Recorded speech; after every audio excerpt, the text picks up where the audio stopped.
Hey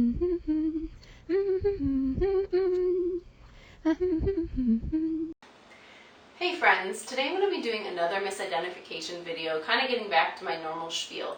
And today it is 3 versus 7, the achiever versus the enthusiast. This is a misidentification that happens a lot, and that I'm actually kind of surprised I haven't addressed yet, but it's one that's been requested in the comments a couple times. Those of you who have requested other videos, I'm totally getting to them. But this one I felt like is really important because it represents kind of a large amount of the population. 3, 6, and 9 are the most populous types, as you've heard me say in other videos. This isn't like cut and dry, but just sort of generally speaking. So that is 50% of this equation, 3. And then 7, on the other hand, is sort of a middling populous type. Usually 7 and 1 fall in the in-between.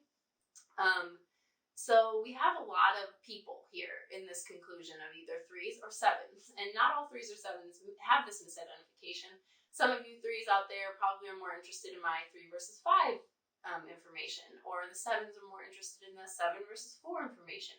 But for those of you who fall smack dab in this equation, some of the issues you're probably coming up against are feeling like, okay, I'm a higher energy person, I'm an extrovert probably, I like to be competitive, I like to win, I have fun, I like to be in social settings.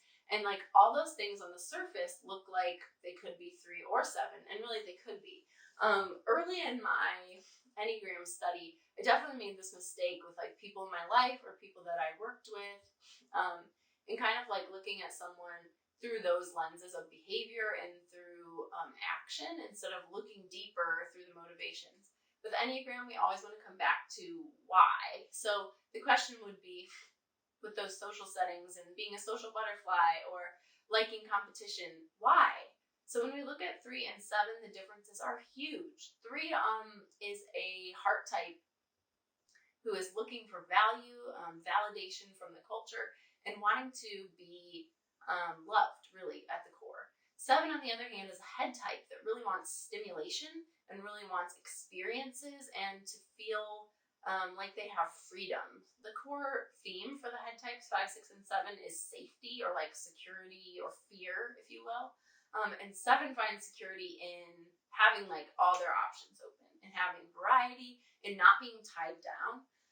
So when a 7 feels sort of tied down, that tends to cause that anxiety. I'd say most 7s don't necessarily consider themselves anxious people, but have more of what I would call Tigger-like energy, where they're just like really, really bouncy, and they like go from this to this to this to this to this, looking for that stimulation and that open-ended quality. 3s, on the other hand, can also be, and actually usually are, also giant extroverts, but for that really different reason of seeking value, seeking validation of their worth, and really wanting to be loved by those around them. They want to be achieving in the culture so that they can feel that accolade, that worth, that value of having achieved something.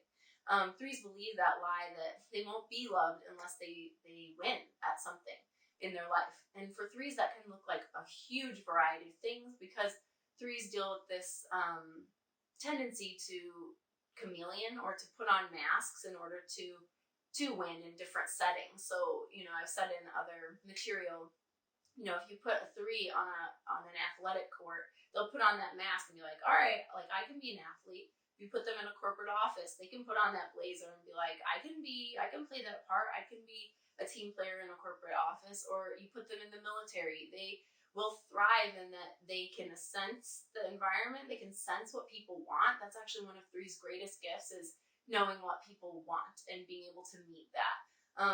The of course, dark side to that 4-3 is sacrificing their true heart's desire in order to live up to those expectations and like earn love.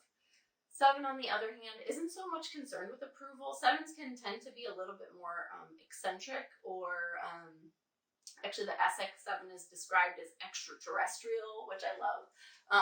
Some of you lately have asked a little bit more about my instinct descriptions that I have on the Enneagram Girl blog, and that I posted graphics of, my infographics of on Instagram, and all those descriptions go back to some audio that was recorded of Claudio Naranjo talking about the instincts, that used to be on YouTube, and then I'm still in the process of trying to hunt down. It's since been taken down. So If any of you guys actually who are Enneagram people know about that, or like where I can find that, please let me know. But that is how Naranjo described the SX7 in that audio, was extraterrestrial. So 7 tends to be a little bit more offbeat than 3. That's a huge distinction, I would say, if you're in this conundrum, is that 7s tend to be more or less adhering to trends, less adhering to structure. 3s, on the other hand, tend to like know all the trends and know what they need to do and how they need to present themselves image-wise in order to be accepted and to be loved and to win. They probably see it more in terms of to win than to be accepted on the surface, but and then 7s, on the other hand, really don't mind being kind of strange, or don't mind like being sloppy, or mind really shooting from the hip or flying off the cuff, because they're usually more focused on experience than they are on image. So the heart types, which 3 is, we consider the image types. So they're much more self-conscious and self-aware, and there are shame issues there. 7, on the other hand, tends to see themselves as almost like bigger than life, and because they don't like being held in or held down, 7s kind of move through the world in a way that is often unconscious of details like image. 7s really can participate in style and self-expression in that way. I don't want to misspeak in saying that like they don't care about image at all, but when 7s do engage in that, it's usually from a place of play. It's usually from a place of, oh, this would be fun to like mix these things. And 3, on the other hand, sees it a little bit more seriously in how they're really presenting themselves to people or to an environment. I would say the other huge difference that we can see between 3 and 7 is when we look at integration and disintegration. So that's one thing I always say for these conundrums is look at your stress and what it does to you, and look at when you're in a good place, where do you go? 7 and 3 obviously have different patterns. 3 goes to 3 goes to 9 when they're under stress. Generally, when a 3 has a failure or doesn't succeed in the way that they usually do, it can really dishearten them, and it causes them to dial back and go a little apathetic and just say, you know what, I'm just going to sit on the sidelines for now because I'd rather not engage than like lose or feel like I don't have worth.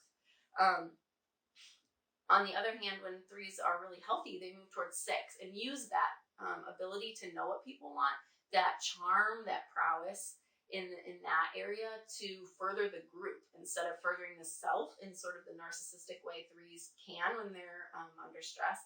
They really apply that to the whole, to the team, to the company, to the family, and pursue hard work ethic just like a 6 would for everyone else, and really apply those gifts generously. 7's health structure is balanced between 5 and 1, and when 7s are really functioning in a good place, they can sort of back up and look at the big picture and say, okay, let's look at the data, let's like slow down. 7s are very quick-paced people, so that slowdown is a huge indicator of health and of maturity for a 7, to be able to just take their time and look at the situation, to understand, to really seek to like hear people.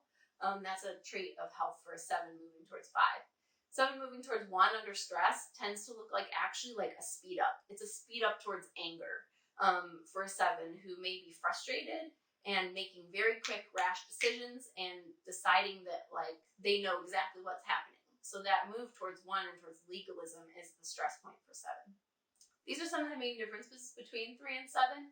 It always take instincts into account, especially with these commonly extroverted types. I would make sure to take into account the SP varieties, which make them a little bit more ambiverted, a little more introverted.